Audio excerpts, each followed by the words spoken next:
Hello, everybody. This is Todd Taylor coming to you again with something just to think about. I want to talk to you for just a few minutes about faith, the measure of faith. On the last video, we looked at a couple of simple scientific truths. We looked at the fact that if you're going to produce or reproduce life, that you must have life. That's a scientific truth. You can't produce life without life. Though they try in laboratories to do that, they always have to have a living component in order to bring life out of something. And so therefore you cannot get life unless you already have life. And then we looked at the law of entropy. And the law of entropy, it refutes evolution if you look at it. Evolution says things are evolving and getting better. The law of entropy refutes that, and it is the second law of thermodynamics, so it is a scientific law and a fact that things left to themselves will deteriorate and decay. So therefore the law of entropy, if you stop and think about it, outside of your belief system, outside of your worldview, whether it's a secular worldview or a biblical worldview, if you'll step out of that and look at the law of entropy, it refutes evolution. It says things are getting better. Things are devolving, not evolving. So if you look at those two views, the secular worldview and the biblical worldview, both use the same facts. They look at the same archaeological discoveries. They look at the same bones that have been dug up. They look at the fossils that have been dug up and discovered. They look at the same things, but the secular worldview looks at it from their perspective, where evolution rules, and the biblical worldview looks at it from the creation perspective. So with evolution, they say that there was some components got together and that lightning or some electrical force hit the water that those components were in and brought to life a cell. From absolutely nothing that was living, this cell came to life. Again, simple law refutes that theory, but let's follow their theory out. Lightning hit the water, there was a cell, it became an amoeba, it became an aquatic animal. And those aquatic animals develop legs, much like a tadpole will do, and it'll develop legs and crawl out of the water. And so from those aquatic animals, they developed legs.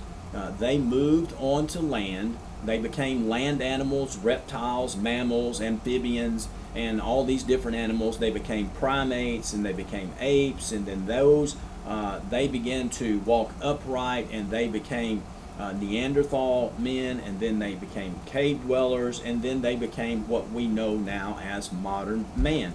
Now there are different variations of this evolutionary theory, but again they say that everything is evolving and getting better. And I've been asked a question many times myself that if apes and primates evolved into humans, then why do we still have apes and primates?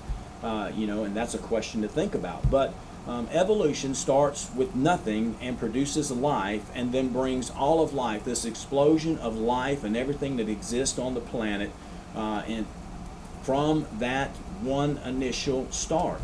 That's a large leap of faith to put your faith in that theory. But then we look at the other side, the biblical worldview, which believes in creation. Now that's evolution.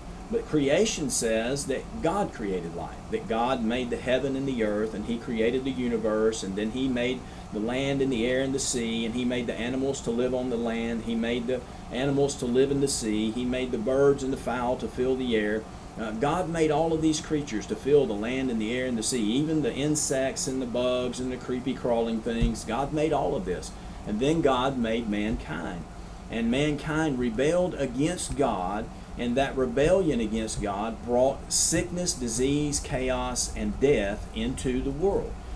So as we look at that biblical worldview, that rebellion of man against God, God gave him one thing, one rule, one command, and he rebelled against that and did what he wanted to do. And so that brought what we call sin into the world. And sin, because of sin, there is now sickness and disease and death in the world. And so we say that that came from sin. That is the creation viewpoint.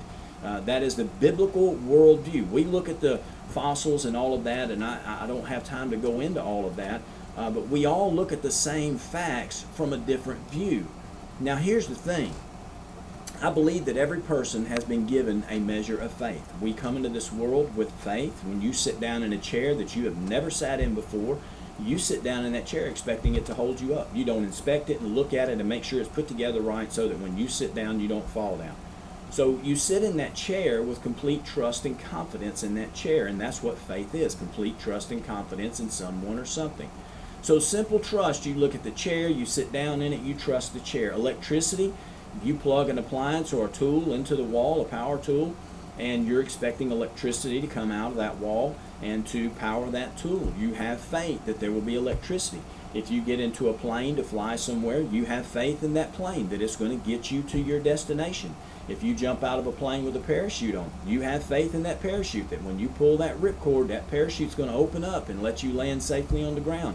And so we all have within us faith to believe in things and to trust things. And so you have been given a measure of faith. I believe every person has been given that measure of faith. We all have it. But the question is, where is your faith? Which view do you believe? The secular worldview or the biblical worldview? Think about it.